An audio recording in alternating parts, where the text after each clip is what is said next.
What do I need to say? Tomato nuts. You're gonna say. You're gonna say tomate à la Provençale. Okay. Tomate à la Provençale.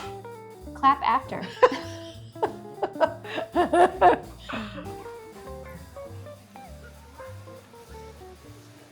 Bonjour, I'm Marjorie. And I'm Kendall, and we're the co-founders of the Atelier.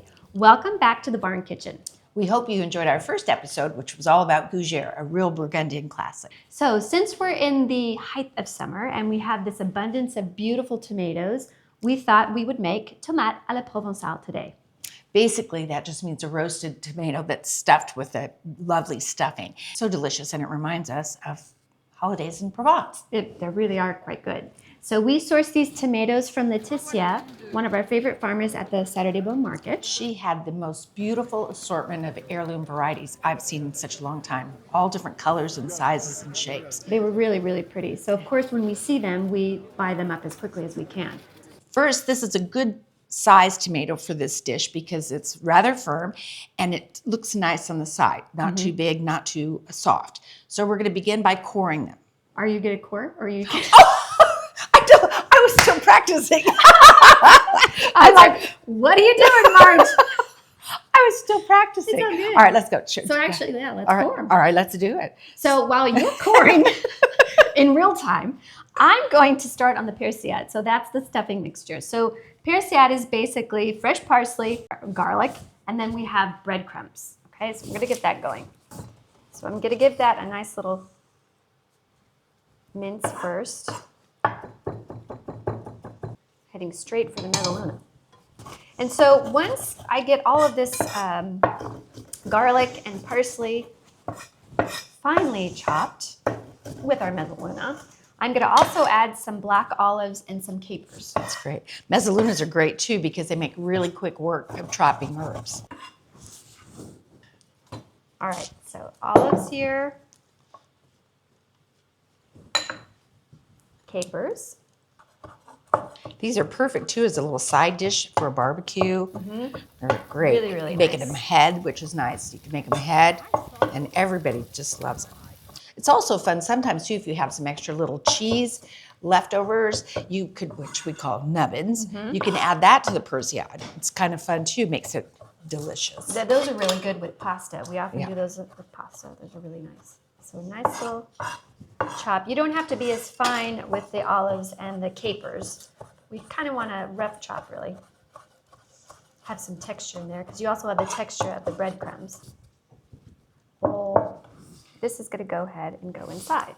So how many of these do we have today? We have about 1, 2, 3, 4, 5, 6, 7, 8, 9, 10, 11, 12, 15, I think, which will be perfect. I also think it's important to make sure whatever size gratin dish you have, that you fill the gratin because then it helps support the tomato while it's roasting. And I think this size is really perfect, especially if it's for a side.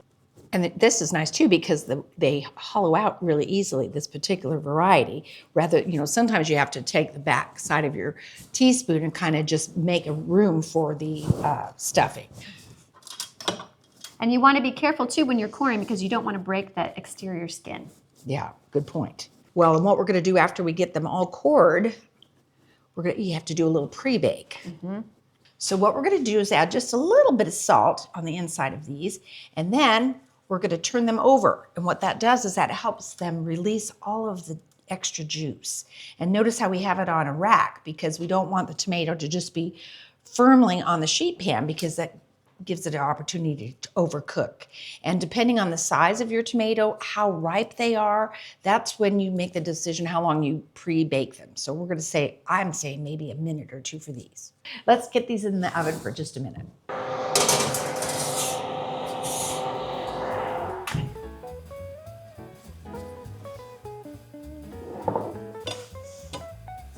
All right, let's get these out of the oven.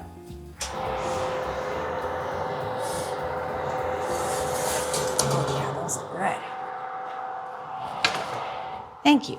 Okay. So look at that. See how it's released some juice, which is exactly what we needed. Then you need to let these sit for a minute or two till they're cool enough to handle and allow all that juice to settle into the sheet pan. In the meantime, you can prepare your baking dish. Exactly. So we're going to add the breadcrumbs, get a bit of toss.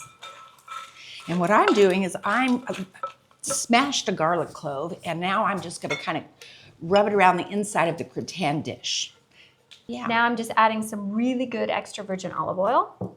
And you want it pretty moist because remember, it's gonna be a stuffing. Do you want me to give you a little bit of time to Yeah, have maybe some? I didn't chop any, but we'll just do That's some right, I'll little just put a leaves. few. And then I think we'll do some salt and pepper. Could you hand me some Oh, here's some salt. salt? A little bit of fleur de sel. Thank you. Welcome. And remember, you've got salty olives, salty capers, so be careful with how much salt. I'm going to prepare them and put them right in the gratin. Okay. Okay, rather than stuff them on the Yeah. That helps them hold their shape a little bit better, I think.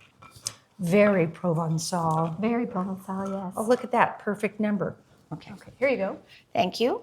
All right. So now we're basically going to just stuff them. You don't want to put so much stuffing in that kind of expands and breaks the tomato, but you want to have enough in there where it's nicely stuffed. A couple heaping teaspoons, depending on the size. We know what we're having for lunch. So I think we'll add a little bit of olive oil on top, Beautiful. if I have any left. Here we go. We have run through a lot of olive oil these days. And then these are going to bake for how long do you think? 15, 20 minutes, but Of keep course, an eye. Yes, depends on the size. So let's get these in the oven. Okay, and then I think we should head to the garden and get some fresh basil. That sounds perfect.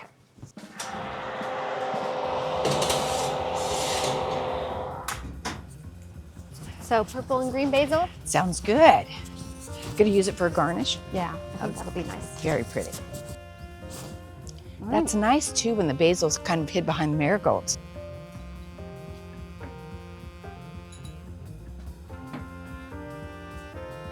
All right. Moment of truth. Let's see how they turned out.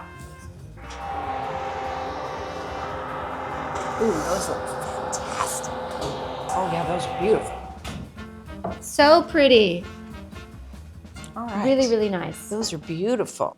That'll be nice. Red or green is always pretty. And remember, this is really fabulous for an alfresco lunch. And brings a little bit of Provence to your house. And they pair really well with grilled meat or fish. Very good. Let's give one a try. Okay. Careful, they're hot. Okay. We hope you give this recipe a try at your house so you can bring a little Provence to you. Be sure to subscribe. And until next time, from our kitchen to yours, bon Bon appetit.